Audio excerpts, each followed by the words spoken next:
భగవంతుడు సృష్టికర్తని చెప్పుకుంటుంటాము.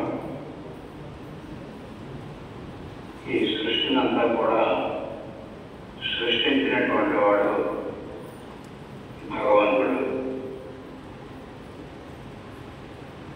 సృష్టికారకుడైనటువంటి భగవంతుడు మెహర్ బాబాగా అవతరించినటువంటి సందర్భంలో ఈ యావత్ సృష్టిని కూడా సృష్టించినటువంటి వాడు మెహర్ బాబాయే. మెహర్ బాబాయే ఈ సృష్టికర్త అని మనం విశ్వసిస్తున్నప్పుడు ఈ సృష్టి అనాది అయిన అయి ఉన్నది. ఆది లేని ఆది నుండి కూడా ఈ సృష్టి వ్యక్తమై ఉండే సందర్భంలో అవతార పురుషుడైనటువంటి మెహర్ బాబా ఒక ప్రత్యేకమైనటువంటి కాలమునకు పరిమితుడై ఆయన జన్మించి జీవించి శరీరం విసర్జించినటువంటి మెహర్ బాబా ఆది అంతములు లేనటువంటి ఈ సృష్టికి కారకుడు ఎలాగవుతున్నాడు? ఈ సృష్టిని సృష్టించినది ఆయనే అని చెప్పడానికి ఏ హేతు మన ముందు ఉన్నది? ఈ విషయమై మనం ఈ పూట విచారణ చేసుకున్నాం. మెహర్ బాబా సృష్టికర్త అని మనం అనుకుంటున్నప్పుడు ఈ సృష్టి అంతా ఆయన ఎలా సృష్టించాడు? ఆయన ఉనికి పరిమితమైనటువంటి కాలమునకు బద్ధమై ఉన్నదే కదా. మెహర్ బాబా జన్మకు పూర్వమే ఈ సృష్టి ఉన్నది. కొన్ని అవతార సంప్రదాయాన్ని పురస్కరించుకుని చూసినప్పటికీ కూడా జరాష్ట్రుడు ప్రథమావతార పురుషుడని మనం చెప్తున్నప్పుడు మరి జరాష్ట్రుడు ఉనికికి పూర్వమే ఈ సృష్టి అంతా ఉన్నది. కొన్ని ఏ దివ్యాత్మ ఈ అవతారముగా వ్యక్తమయ్యేటువంటి సందర్భాలను పరిష్కరించుకొని చూసినా ఈ సైకర ఫేజ్లో ఈ యుగమందు ప్రథమాత్మగా వ్యక్తమైనటువంటి ఆ దివ్యాత్మ స్తంభుడు అని వేదము వ్యక్తం చేసినప్పుడు ఈ స్తంభునికి పూర్వమే సృష్టి ఉన్నది. అటువంటిప్పుడు ప్రథమాత్మ పొందినటువంటి దివ్యానుభవం ద్వారా కానీ ఈ ప్రథమాత్మయే ప్రథమ అవతారగా అవతరించినటువంటి జరాసులకు కానీ ఆ దివ్యాత్మయే తరువాత కాలమందు శ్రీరాముడిగా, శ్రీకృష్ణుడిగా, బుద్ధ భగవానుడిగా, యేసుక్రీస్తుగా, మొహమ్మద్ ప్రవక్తగా, ఈ కాలమందు మెహర్ బాబాగా అవతరించినప్పుడు ఈ సృష్టి కారకుడు దేవుడు అని మనం అంటున్నాము. సృష్టిని సృష్టించినటువంటిది దేవుడు, దేవుడు సృష్టించాడు అని చెప్తున్నాము. ఆ దేవుడే ఈ అవతార పురుషుడు అని మనం చెప్పుకుంటున్నప్పుడు ఈ అవతార పురుషులకు పూర్వమే ఈ సృష్టి ఉన్నది, అది ఎవరు కాదనలేరు. అటువంటిప్పుడు ఈ అవతార పురుషులే సృష్టిని సృష్టించారు అని చెప్పడానికి హేతు ఏమిటి? మెహర్ బాబా తెలియజేసినటువంటి సత్యప్రేమ సందేశంలో ఏ విధమైనటువంటి హేతువు మనకు ఇచ్చారు, నిరూపణ చేశారు. ఆయన సృష్టికర్త అని మెహర్ బాబా తన అస్తిత్వాన్ని తెలియజేస్తూ the greatest greatness and the greatest humanity go hand in hand naturally and without effort. The greatest greatness and the greatest humanity go hand in hand naturally and without effort. When the greatest of all says, I am the creator. When the greatest of all says, I am the creator, it is only a spontaneous expression of an infallible truth.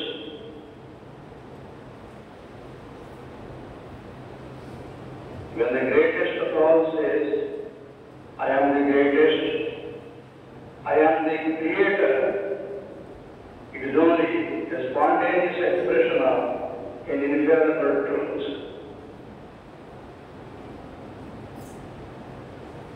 అనంతమైనటువంటి శక్తి కలిగినటువంటి వాడు,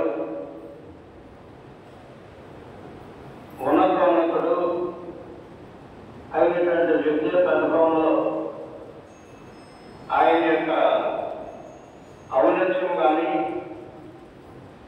ఆయన యొక్క నమ్రత కానీ అత్యంత సహజముగానే వ్యక్తమవుతుంది.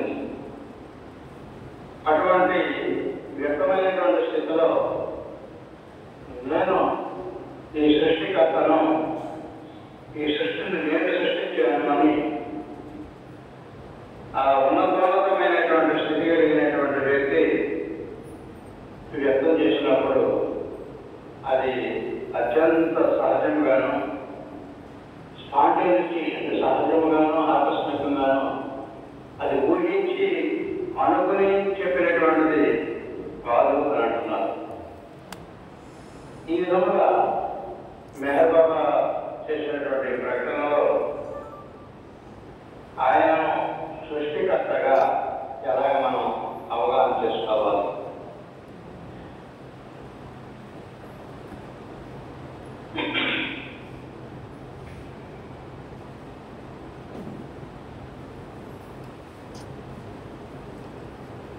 దేవుడు దేవుడిగా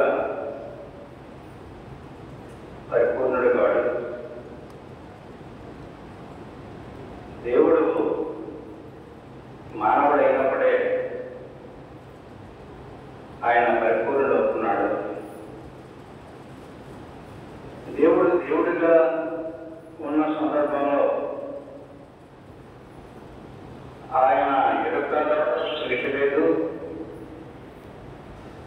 తాను దేవుడు అనేటువంటి అనుభవము లేదు. అటువంటిప్పుడు ఆయన బంధింపబడము ఏమిటి? దేంతో బంధింపబడ్డాడు? ఆయనకు అన్యమేమి లేదు అనేటువంటి దృక్పథంతో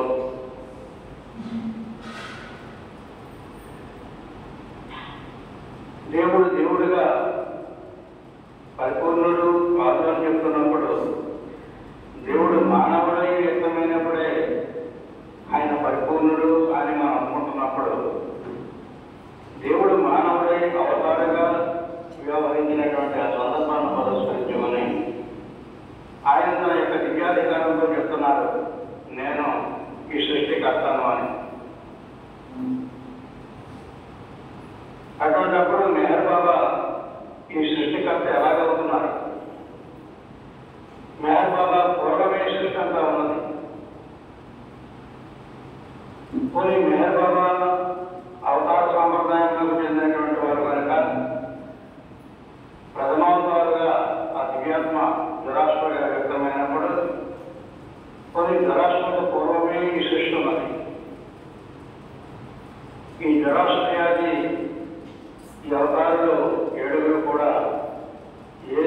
దివ్యాత్మ యొక్క వ్యక్తీకరణ కారణంగా అవతరించారో ఆ దివ్యాత్మకు పూర్వమే సృష్టి అంతా ఉన్నది. అటువంటిప్పుడు ఈ సృష్టి కారకుడు మెహర్ బాబాయే అని కానీ మెహర్ బాబా ప్రకటన చేసినటువంటి దివ్య ప్రకటనను పురస్కరించమని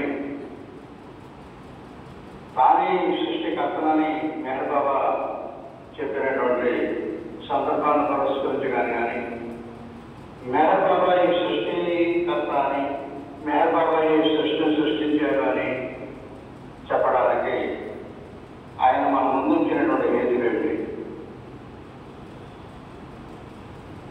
అది మనం ఈ పూట తెలుసుకోవాలి.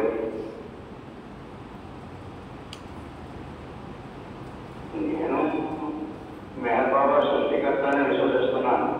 ఎందుకంటే మెహర్ బాబా దివ్యాధికారంతో తెలియజేశారు నేను సృష్టికర్తను అని. అంచేత ఆయన ఎలా ప్రేమగా నేను మెహర్ బాబాను సృష్టికర్తగా విశ్వసిస్తున్నాను. కానీ అది ఏ విధంగా హేతుబద్ధంగా మనం నిరూపణ చేయగలము? మెహర్ బాబాకు పూర్వమే సృష్టి అంతా ఉన్నది. ఏ ప్రథమాత్మ మెహర్ బాబాగా వచ్చారో ప్రథమాత్మకు పూర్వమే సృష్టి అంతా ఉన్నది. అటువంటిప్పుడు ఈ సృష్టికి కర్త మెహర్ బాబా అని మెహర్ బాబా తన దివ్యాధికారంతో చెప్తున్నప్పుడు ఆయన ఎలా గల ప్రేమతో నేను విశ్వసిస్తున్నాను మెహర్ బాబాయే సృష్టికర్త అని గంభీరంగా కూడా చెప్తున్నాను మెహర్ బాబాయే సృష్టికర్త అని. అందరికంటే గంభీరంగా చెప్తున్నాను అవతారం మెహర్ బాబాకే చేయాలి. అయినా ఈ ప్రాబ్లం ఎలా సాల్వ్ అవ్వాలి? నన్ను నిలబెట్టి అడుగుతున్నారు మెహర్ బాబా సృష్టికర్త అయితే మెహర్ బాబా పూర్వమే సృష్టి లేదా అని. మరి దానికి హేతుబద్ధమైనటువంటి సమాధానం మనం ఎలాగా గుర్తించాము? మెహర్ బాబా ఇచ్చినటువంటి సత్యప్రేమ సందేశాలను పురస్కరించుకొని మనం ఎలా అవగాహన చేసుకున్నాము? అది నేను వాంఛించాను. ఆది నుండి ఇలా దగ్గర నుంచి ఏమి గమనించకపోయినటువంటి అప్రమాస్థితి వరకు ఉండేటువంటి కథగా నేను కోరింది.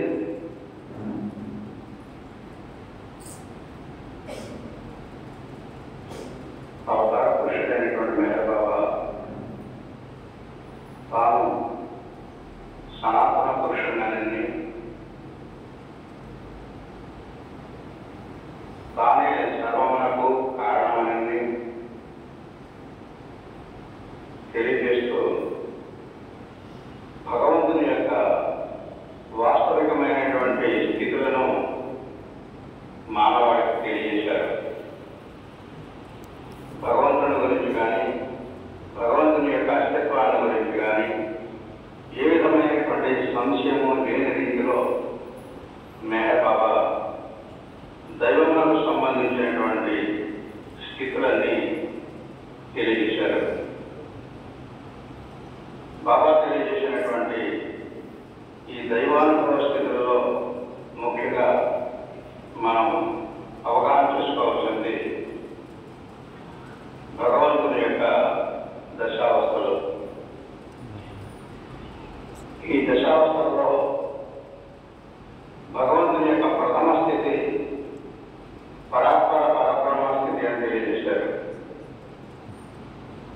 అది యుద్ధమిత్రమని చెప్పడానికి వీలైంది కాదది. కేవలం అనుభవైక విద్యమే అని తెలియజేశారు.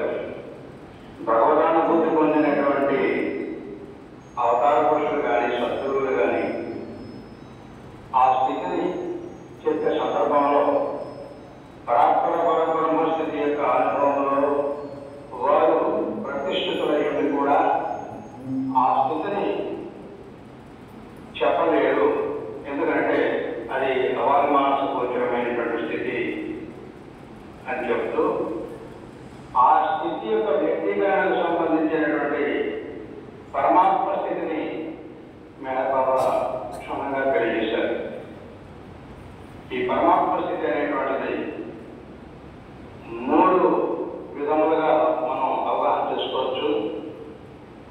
పరమాత్మ స్థితి ప్రథమంగా వ్యక్తమైనటువంటిది నిర్గుణ నిరాకార స్థితికి సంబంధించినటువంటి పరాత్పర పరబ్రహ్మంలో సర్వము తానైనటువంటి భగవంతుని యొక్క అస్తిత్వంలో లేమితనమే స్వభావముగా కలిగినటువంటి నథింగ్ కూడా ఉండడం చేత ఈ నథింగ్ కు సంబంధించినటువంటి లహర నేనెవరు అనేటువంటి ఈ ప్రశ్న సందర్భముగా ఈ పరమాత్మ స్థితి యొక్క ప్రథమముగా మనం అవగాహన చేసుకునేటువంటి అవకాశము మేర బాబా మనం అందించారు. ఆ తర్వాత మానవుని యొక్క ప్రయాణం అంతా పూర్తయి మానవాత్మ తన నిజగమ్యము చేరేటువంటి సందర్భంలో భగవతానుభూతితో దైవమే తానైనటువంటి అనుభవంతో ఈ పరమాత్మ అనుభవాలకు సంబంధించినటువంటి ఆ నిర్గుణ నిరాకార స్థితుల్లో ఒకటైపోయేటువంటి ఒక అనుభవ స్థితిని తెలియజేశారు మెహర్ బాబా. ఆ స్థితిని పరమాత్మ యొక్క స్థితి అని అన్నారు. ఇక ఈ ప్రయాణం అంతా పూర్తి చేసుకుని జీవన్ముక్త అనుభవంలో తాను ఈ సృష్టి కార్యక్రమం భాగంలో వహించినటువంటి సందర్భంలో అవతార పురుషులు సద్గురువులు సశరీరులై జీవించి ఉండగా నిర్వహించేటువంటి ఆధ్యాత్మిక కార్యక్రమానికి అవసరమైనటువంటి స్థానం ఆఫీస్ ఏదైతే ఉన్నదో అది పరమాత్మ యొక్క స్టేట్ అని తెలియజేశారు. అవతార పురుషుడైనటువంటి మెహర్ బాబా తాను పరమాత్మ అయి పరమాత్మ అనుభవంతో ఈ యావత్ సృష్టి యొక్క బాధ్యత వహించి పరమాత్మ సంబంధమైనటువంటి ఈ కార్య దీక్షణ పొందినటువంటి వ్యక్తి ఈ స్టేట్ లో ప్రతిష్ఠితులై తెలియజేశారు. ఏమని? తానే సృష్టికర్తను అని. అదే దశావస్థలో మనకు అనుభవించేటువంటి మూడవ స్థితి ఒక్కడైనటువంటి భగవంతుడు సృష్టి స్థితిలో కార్యపడి ఉంటాడు అనేవాడు. అలా తెలియజేసేటువంటి మెహర్ బాబా గురించి కొంచెం మనం అవగాహన చేసుకున్నట్లయితే ఈ సృష్టిలో ఎంతో కాలం గడిచిపోయిన తర్వాత మెహర్ బాబా జన్మించారు. జన్మత సాధారణమైనటువంటి మానవాత్మయే. ఆయన జన్మించి సాధారణమైనటువంటి బాలుడుగానే జీవించాడు. ఆయన యొక్క ఆత్మ యొక్క అలంకర కార్యక్రమం విశేషములు బాల్యావస్థలో ఆయనకు తెలియలేదు. ఎప్పుడైతే ఒక సద్గురువుని హజరత్ బాబాజాన్ ఆమెకు సర్వము తెలుసు, ఈ సృష్టిలో ఉండేటువంటి మానవుల యొక్క సమస్త స్థితిగతులు తెలుసు, అటువంటి సందర్భంలో ఈ మేనవాన్ని గురించి కూడా ఆమెకు బాగా తెలుసు. సాధారణ బాలుడుగా వ్యవహరిస్తుండేటువంటి మసుతుండేటువంటి ఈ మేనవాన్ సాధారణమైనటువంటి బాలుడు కావడాన్ని, దివ్యాత్మ ఈ రూపంలో వ్యక్తమైనదని ఆమెకు తెలుసు. అందుచేత ఆ బాలుడిని తన వైపుగా ఆకర్షింపజేస్తుంది. ఆమె యొక్క దివ్య జ్ఞానానుభవంతో మేరవాని ముందుటిని దివ్య చూపనంతో ప్రతి జీవాత్మ యొక్క స్థితి కూడా భగవంతుని యొక్క స్థితియే, భగవంతుని యొక్క అవిభాజ్యమైనటువంటి స్థితియే. అక్కడి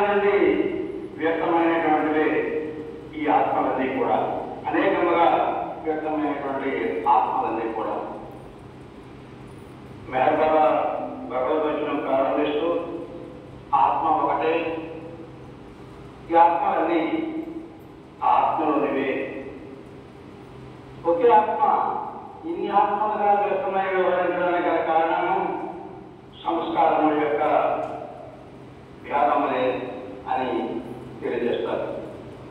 అదేవిధంగా ఈ సృష్టిలో ఆత్మలన్నీ కూడా ఆది లేని ఆదిలో భగవంతునివే, భగవంతునిలోనివే, భగవంతుడై ఉన్నవే.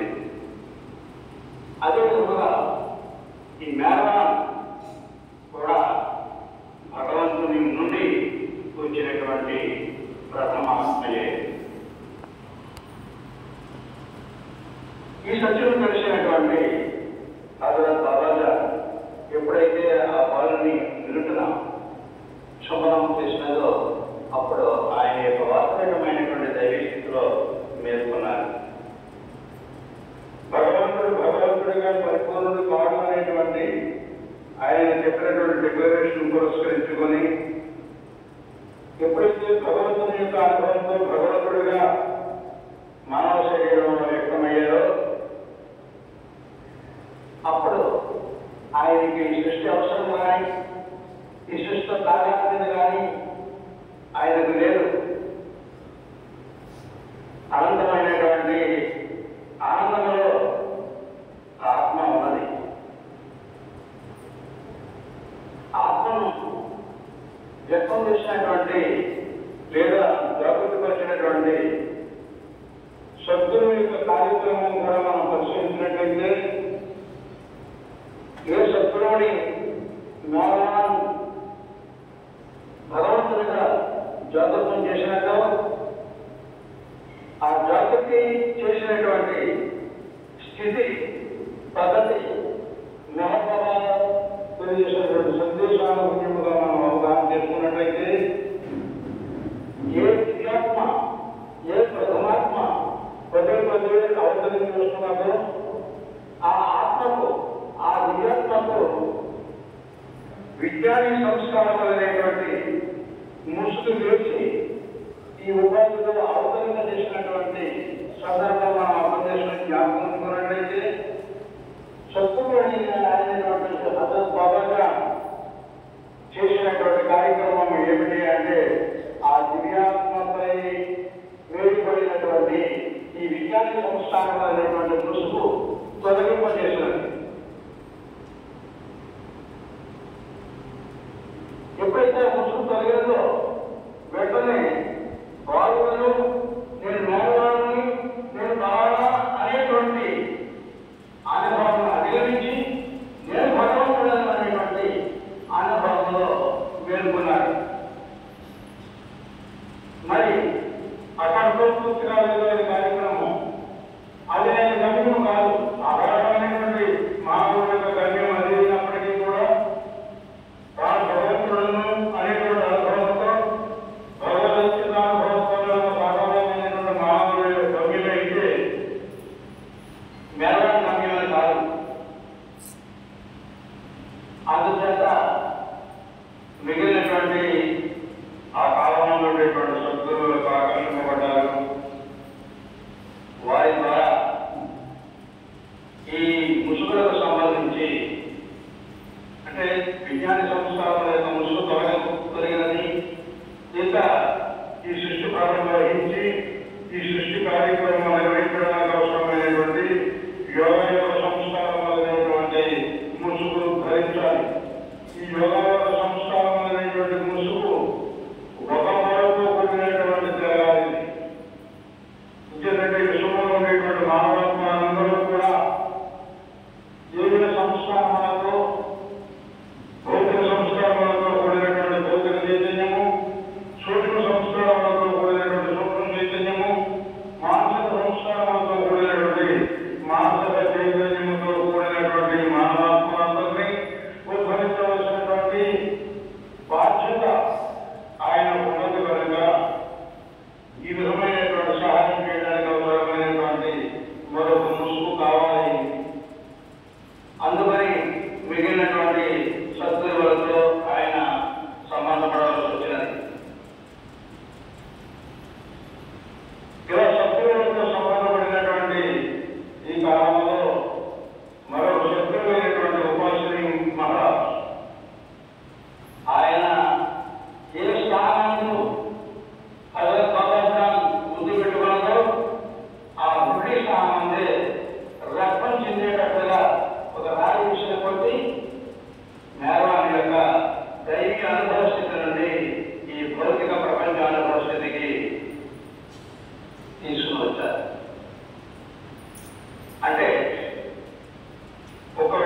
జ్ఞాపకం చేసుకోవాల్సిన సందర్భంలో మేఘబాబా అన్నారు, మీరంతా ఈ సృష్టిలో ఉండడం సమస్య కానే కాదు, ఎవరికి వారే అనుకుంటూ ఉంటారు మేము ఈ సృష్టిలోనే ఉన్నామని. కానీ అది నిజమైనప్పటికీ దానికన్నా నిజమైనది ఏమిటి అంటే ఈ సృష్టి అంతా నీలోనే ఉన్నదని.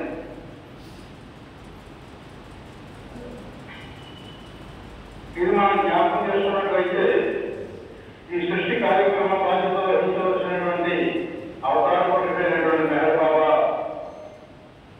తాను ఈ దైవీ అవస్థానం నుండి ఈ సృష్టి యొక్క జ్ఞానంలో ప్రవేశించే ముందు యావత్ సృష్టి, ఈ గోడములు, ఈ మహాసాగరములు ఇవన్నీ తాను ప్రవేశిస్తుండేటువంటి అనుభవాన్ని ఆయన పొందినట్టుగా తెలియజేశారు మెహర్ బాబా. ఈ సృష్టి అంతా మనం అర్థం చేసుకోగలిగింది, మనకు తెలిసింది ఒక్క సూర్యగోళంలో పరిమితమైనటువంటి సృష్టి మనకు తెలుసు. కానీ అనేక కోటాను కోట్ల సూర్యులు కలిగినటువంటి సూర్యమండలాలు ఈ సృష్టి అంతా అత్యంతమైనది. అటువంటి ఈ సృష్టి అంతా తనలోనే ప్రవేశిస్తుండేటువంటి అనుభవము ఆయనకు కలిగినది. ఇప్పుడు దైవమును అనేటువంటి అనుభవం పురస్కరించుకొని దైవానుభవంతో సహా ఈ సృష్టి యొక్క అనుభవము కూడా ఉండవలసినటువంటి అవసరాన్ని పురస్కరించుకొని, ఎందుకంటే ఈ సృష్టికి సంబంధించినటువంటి ప్రతి అణువుకే సహాయం చేయాలి. ఎందుకని ప్రతి అణువులో కూడా ఏదో ఒక చైతన్య భూమికానుభవములని ఉంటున్నటువంటిది కనుక ఈ చైతన్యము తూర్పు చైతన్యం యొక్క మలుపును పురస్కరించుకొని ప్రతి అణువులతో కూడా ఆయన సంబంధపడి ఉండాలి. అందువరకు దైవమే సాధించేటువంటి తన అనుభవంలో యావత్ భౌతికమైనటువంటి సృష్టికి సంబంధించినటువంటి గోడములు, ఈ మహాసాగరములు ఇవన్నీ ఆయనలో కలవడం ప్రారంభించినవి. బాబా అనేవారు, ఒక్కొక్క గోడను మీదకు చేసి లోపల ప్రవేశించేటప్పటికీ తల బద్దలైపోతుందా అని విద్యంత బాధాకరము పొందనేవారు. తర్వాత తన యొక్క అవతార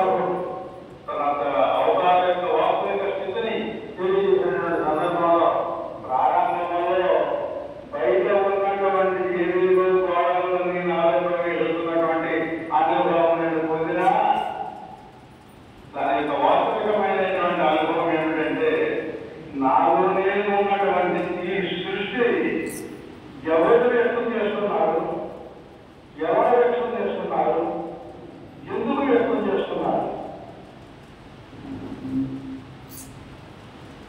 మెహర్ బాబా తాను దైవీ సంబంధమైనటువంటి అనుభవంతో సహా ఈ దైవీ సృష్టి యొక్క యావత్ సృష్టి యొక్క అనుభవము తాను పొందినటువంటి స్థితిలో ఈ సృష్టి అంతా కూడా తనలోనే ఉన్నదని, ఈ ఒడ్డు కలిగినటువంటి పరిమితమైనటువంటి దేహదారి అయినటువంటి ఆ సనాతన పురుషుడి యొక్క దివ్యానుభవంలో ఈ యావత్ సృష్టి అంతా కూడా తనలోనే ఉన్నటువంటి ఈ అనుభవము ఆయన వ్యక్తం చేస్తున్నారు. ఎవరు వ్యక్తం చేస్తున్నారు, అసలు ఎందుకు వ్యక్తం చేస్తున్నారు అనేటువంటిది మనం అర్థం చేసుకోవాలి. అలా అర్థం చేసుకోగలిగినప్పుడు మాత్రమే అవతార పురుషుడి యొక్క కార్యక్రమాన్ని మనం కొంతైనా అర్థం చేసుకోగలుగుతాము. అటువంటిప్పుడే మెహర్ బాబాను మనం సృష్టికర్తగా స్వీకరించి ఆయనని ప్రేమించవలసినటువంటి రీతిలో ప్రేమించగలుగుతాము.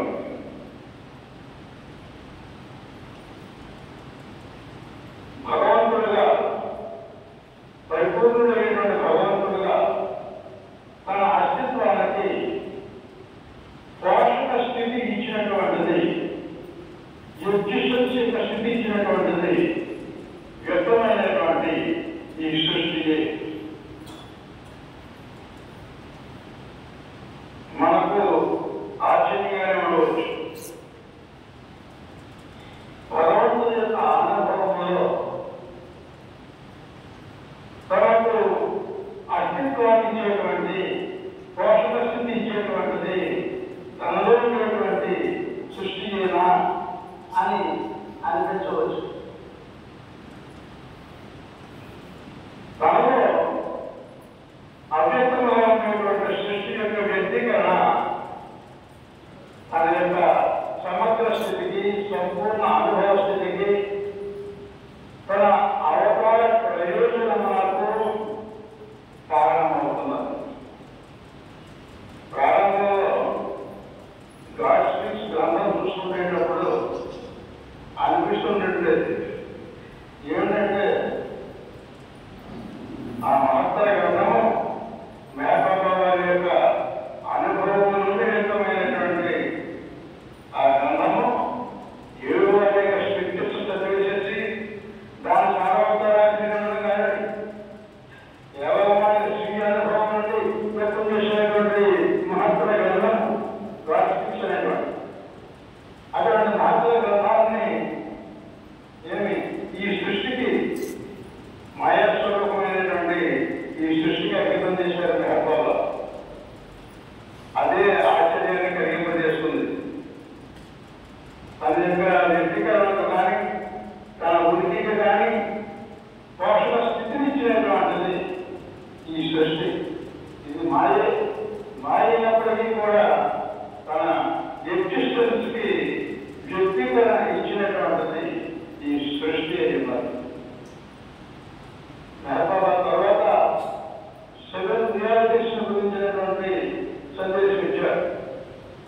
దేవుని గురించి ఎన్నెన్నో చేస్తుంటారు, ఏదో కార్యక్రమాలు చేస్తుంటారు, పూజలుగా చేస్తుంటారు, ఏ కర్మలు కర్మలు ఇవన్నీ ఆచరిస్తుంటారు. ఇవేమి ప్రధానం కాదు, దేవుడికి ఇవేమి అక్కర్లేదు అని 7 సత్యములు మనం ముందుంచారు. 7 సత్యములు జాగ్రత్తగా అర్థం చేసుకుని అనుగుణ్యంగా జీవిస్తే నీవు భగవంతుడిని ప్రేమించినటువంటి వాడు అవుతామని సుస్పష్టంగా తెలియజేశారు మేకప్ప. అందులో ప్రథమంగా తెలియజేసినటువంటి సత్యము ఆ రియాలిటీ ఏమిటంటే ఎగ్జిస్టెన్స్, రియల్ ఎగ్జిస్టెన్స్. ఈ రియల్ ఎగ్జిస్టెన్స్ యొక్క ఆరంభం అంటే ఉనికి కలిగిన సర్వములకు కూడా తాను రియాలిటీ, తాను సత్యస్వరూపుడైనటువంటి భగవంతుడై అనుభవం పొందడానికి అవసరంగా ఈ సర్వ సృష్టి తనలోనే ఉన్నటువంటి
కనిపిస్తుండేటువంటి చెట్టులో దేవుడు ఉన్నాడు అని మీరు అంటున్నారు.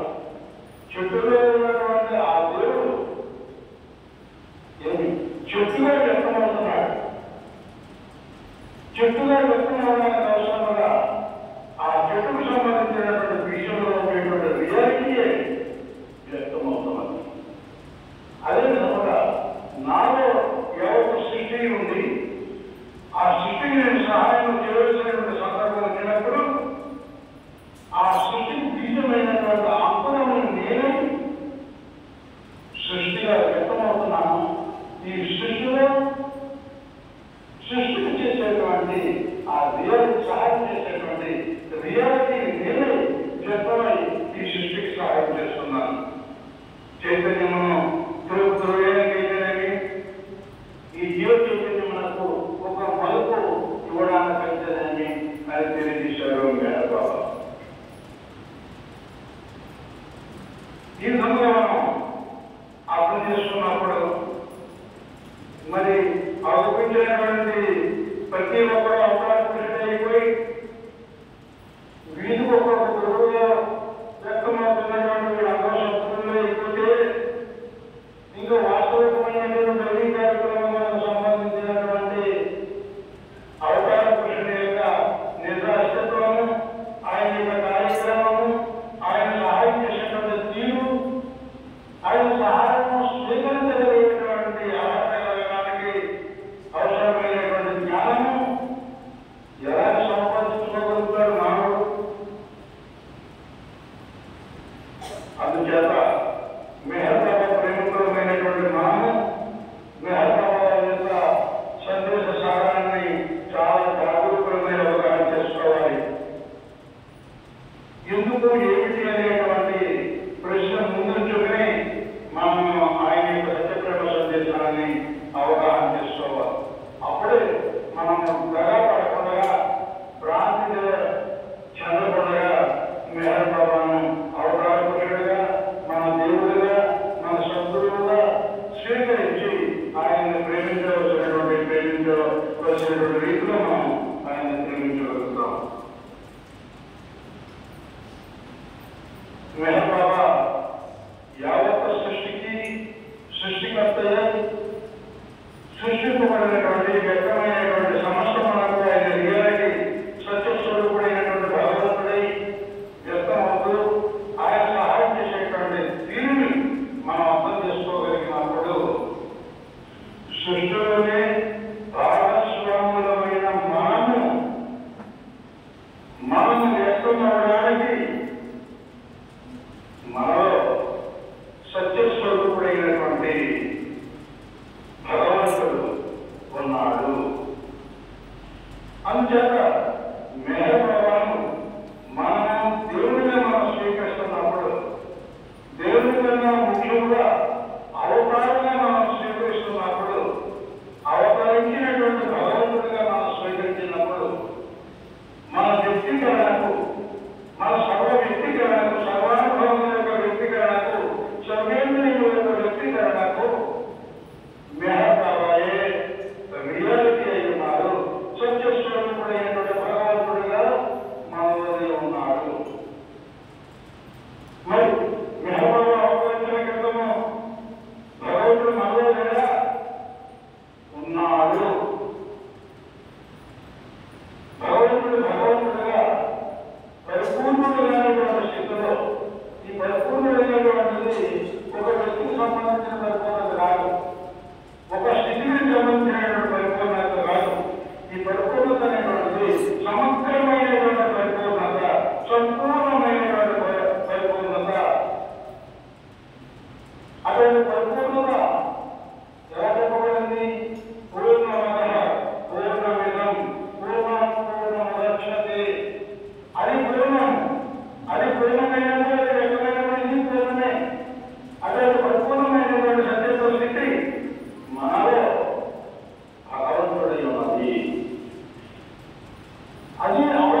ఒక్కడికే పరిమితమై లేదు.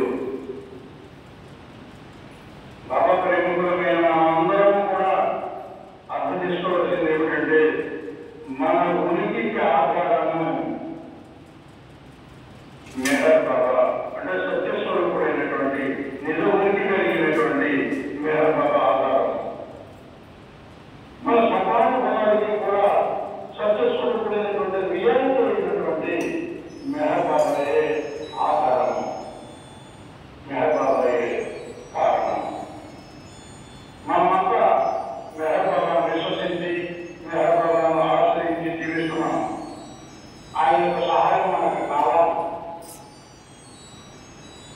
ఏ సహాయాన్ని కోరి మెహర్ బాబాను విశ్వసించి ఆశ్రయించే మనం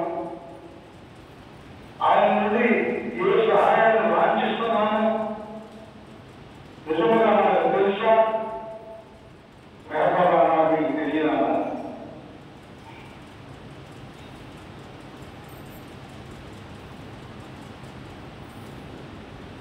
మెహర్ బాబా నుండి ఏ సహాయాన్ని కోరి మనం వారిని విశ్వసించి ప్రేమిస్తున్నాము అదే మనకు తెలియదు. మనందరికీ కూడా సహాయం చేయవలసినటువంటి అవసరాలను గుర్తిరిగినటువంటి ఆ దేవదేవుడు మన మధ్యన అవతరించి మనలో చైతన్య స్వరూపుడై, జ్ఞాన స్వరూపుడై, సత్య స్వరూపుడై, ఆనంద స్వరూపుడై మనలోనే వ్యక్తమై మనకు సహాయం చేయడానికి సంసిద్ధుడై ఉన్నారు.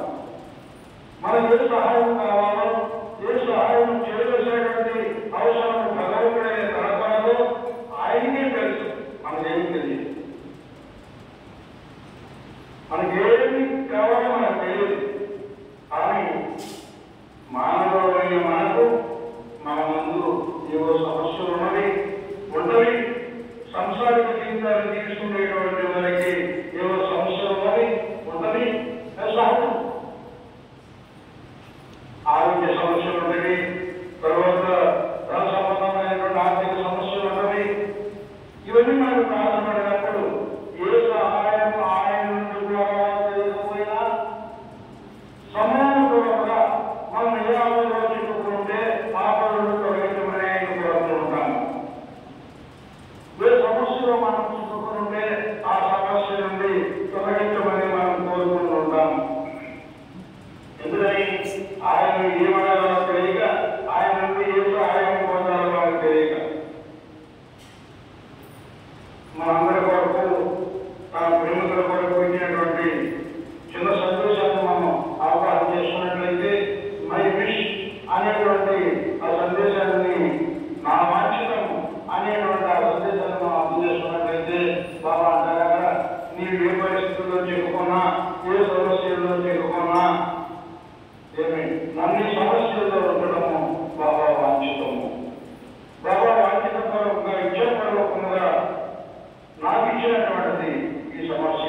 ఈ సమస్యలో నేను ఉన్నప్పుడు ఏమి ఆయన విడువకుండా ఆయన మెడలో మరింత ప్రేమను పెంచుకొని మనం జీవించగలిగితే సమస్యగానే ఉండదు. ఏ ఆధ్యాత్మిక మార్గానికి ఆయన ఆటంకమై ఉంటుందో ఈ ఆధ్యాత్మిక మార్గంలో చేసేటువంటి బాధ్యత వహించినటువంటి ఆ దేవదేవుడు, ఆ మెహర్ ప్రభు ఈ స్వల్పమైనటువంటి చిన్న సమస్యను తొలగింపజేయలేదా? తప్పనిసరిగా తొలగింపజేస్తారు. ఆయన తొలగింపజేసే తీరు లేవు. ఎందుకంటే అది మాయ అన్నారు. ఈ మాయకు స్వరూపం లేదు, ఒక అశత్వం లేదు, కేవలం ప్రాంతీయ స్వరూపము. అంచేత దేవుడుగా నిర్దేశం చేయాలంటే క్షలోక్తిగా అంచేత ఇది మాయాన్ని గుర్తింపు చేస్తారట. అది లేదు, దేవుడే దేవుడితోనే స్వభావం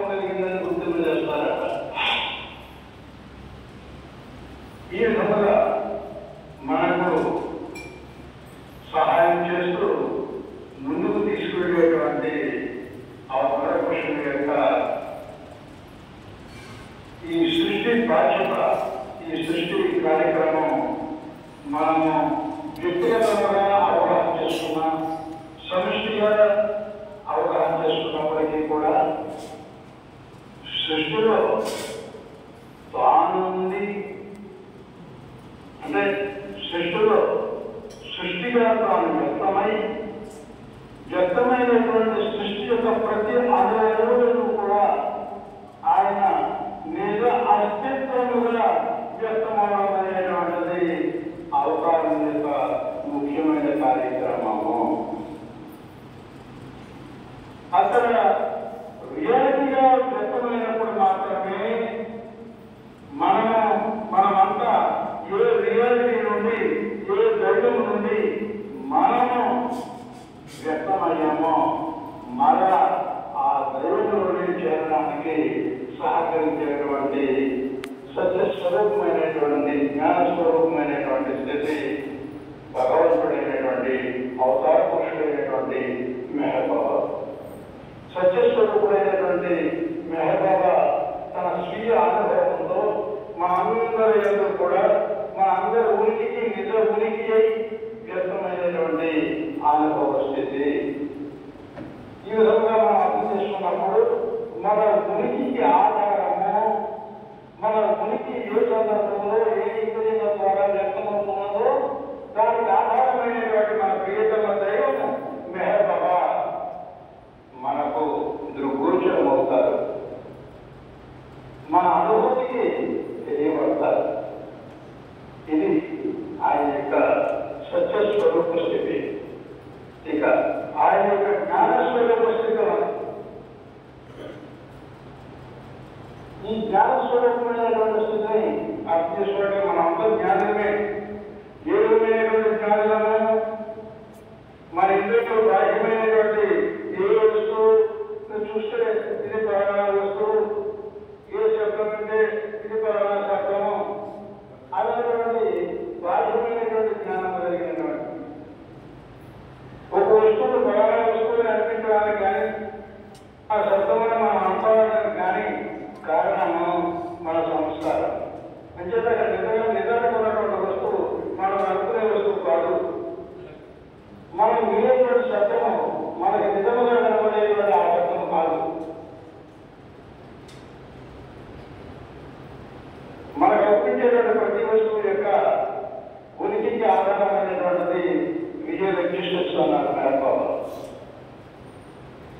మనం వినే ప్రతి శబ్దమునకు ఆధారమైనటువంటిది. మీరు వినేది నిజమైనటువంటి శబ్దమే కాదు, కానీ మీరు వినే ప్రతి శబ్దానికి నిజమైనటువంటి శబ్దం అన్నది అన్నారు. మరి ఆ శబ్దము ఎలా తెలుస్తుంది అంటే నా మనసు వేరువేరు ద్వారా తెలుస్తుంది అన్నారు మెహర్ బాబా.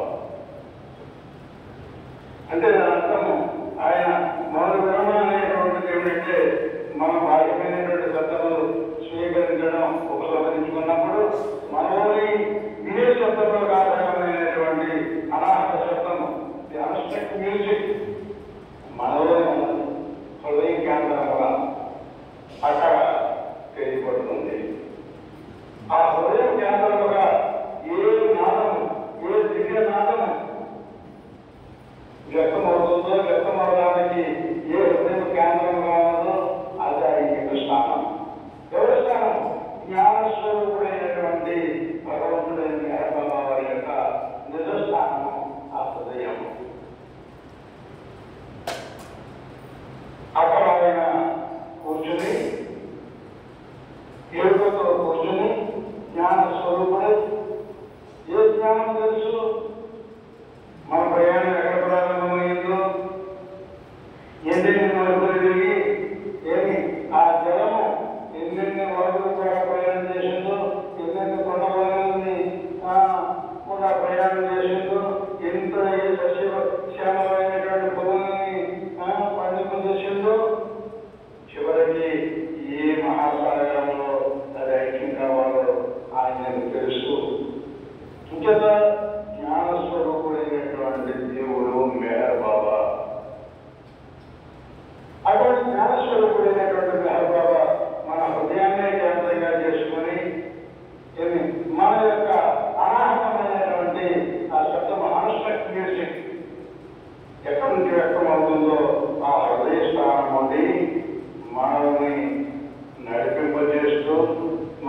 పురోగమనం చేస్తూ పురోగమనంలో ఎక్కడెక్కడ ఏ ఆటంకంలో అయితే వస్తున్నామో ఆ ఆటంకాలన్నీ తొలగింపజేస్తూ మనకు తెలియక ఆటంకం ఎందుకు వచ్చిందో తెలియదు, ఏ ఆటంకం ద్వారా పురోగమనం ఆగిపోయిందో తెలియదు,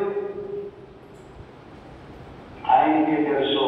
ఆయనే ఈ ఆటంకములను తొలగింపజేసుకుంటూ పురోగమనం చేసుకుంటూ తీసుకువెళ్తున్నాడు. ఈ విధంగా మనం అర్థం చేసుకోగలిగినప్పుడు మెహర్ బాబా సృష్టికర్త, ఈ సృష్టికి కర్తృత్వం వహించినటువంటి దేవుడు మెహర్ బాబా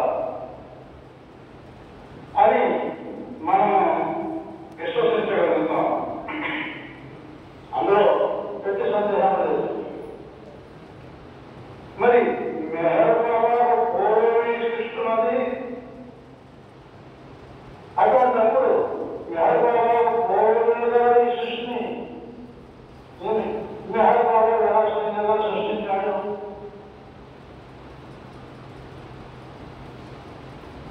అనే దానికి మనం కొంచెం అవగాహన చేసుకోవాలి.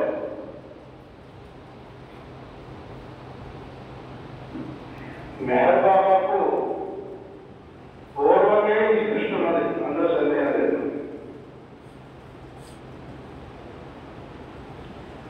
మెహర్ బాబా రూపంలో వ్యక్తమైనటువంటి ఏ సత్య స్వరూపుడైనటువంటి భగవంతుడు అవతారంగా అవతరించాడో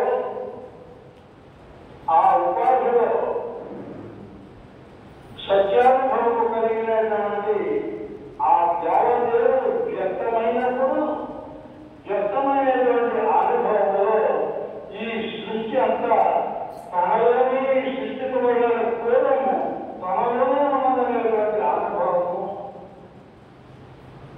ఈ సృష్టి సృష్టింపక పూర్వమే యావత్ సృష్టి అంతా కూడా బీజ రూపంలో తనలోనే ఉన్నదనేటువంటి అనుభవము, తనలోనే బీజ రూపంలో ఉండేటువంటి యావత్ సృష్టికి కూడా సహాయం చేయవలసినటువంటి బాధ్యతను గుర్తించినటువంటి ఆ దేవుడు, ఆ దేవదేవుడు. మరి బాధ్యత గుర్తించడం అంటే అర్థం ఏమిటి? బాధ్యతను గుర్తించడం అని కూడా అర్థం చేసుకోవాలి. ఎవరైనా చేసుకోవాలి. ఆయన బాధ్యత అనేటువంటిది ఎవరికి సంక్రమించింది? ఏకమేవాద్వితీయం బ్రహ్మ. ఆ బ్రహ్మను ఒకడే కాదు, ఒక రెండు లేదు. ఒకటైనటువంటి ఆ స్థితిలో, దైవీ స్థితిలో ఈ లాభ కారణంగా కోహం అనేటువంటి ప్రశ్న వ్యక్తమైనదో, కోహం నేనెవరు, కోయమ్మాయి అనేటువంటి ప్రశ్న వ్యక్తమైనదో, అవిభాజ్యమైనటువంటి ఏకత్వ స్థితిలో రెండు స్థితులు వ్యక్తమైనవి. ఒకటి infinite unconsciousness and infinite consciousness అనేటువంటి. ఈ అన్కాన్షియస్నెస్ అనేటువంటి స్థితి కూడా నేనటువంటి ప్రశ్నకు సంబంధించినటువంటి. ఎప్పుడైతే ఏకమై అవిభాజ్యమై ఆత్మమైనటువంటి దైవీ స్థితిలో ఈ ప్రశ్న వ్యక్తమైనదో, ఈ అజ్ఞత వ్యక్తమైనదో, వెంటనే సోహం అది నేనై ఉన్నాను అనేటువంటి అనుభవానికి సంబంధించినటువంటిది ఇన్ఫినిటీ కాన్షియస్నెస్. కోహం నేనెవరో అని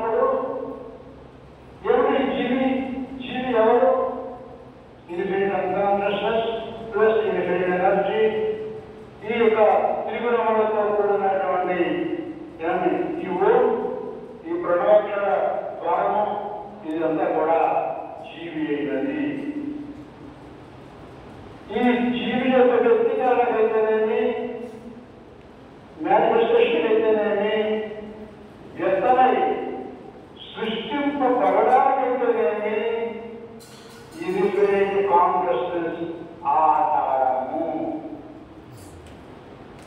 ఆధారమై ఉన్నటువంటి అనుభవము సోహం అనుభవం పొందినటువంటి ఆ ఇన్ఫినిట్ డివైన్ కాన్షియస్నెస్.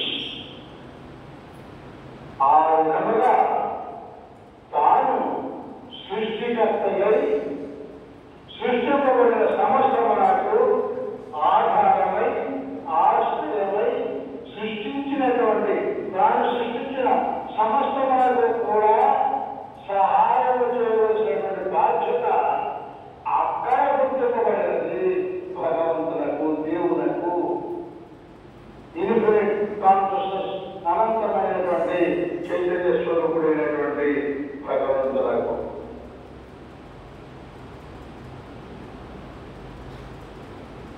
తప్ప జీవి సృష్టింపబడి ఈ పరిణామావస్థలో ఉపాధిని పెంచుకుంటూ ఉపాధిగతమైనటువంటి చైతన్యమును పెంచుకుంటూ చైతన్యం పరిణామాలకు అవసరమైనటువంటి ఈ సంస్కారాలన్నీ పొరుగు చేసుకుంటూ చివరకు మానవ ఉపాధి ధరించి జీవాత్మ అయినది. జీవి మానవ ఉపాధి ధరించి మానవ ఉపాధిగతమైనటువంటి సూక్ష్మ శరీరము, మానసిక శరీరము సౌపార్జించుకుని జీవాత్మ అయినది.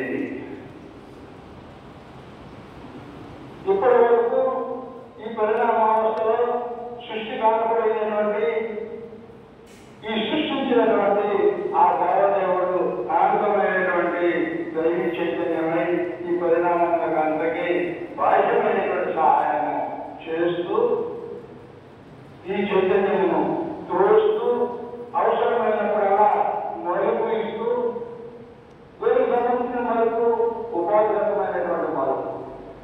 ఉపాధితో ఆధారమైనది చైతన్యము అనుభవానికి ఆధారంగా అనుభవానికి సహాయం చేసేటువంటి చైతన్యములకు మరుపు ఇచ్చుకుంటూ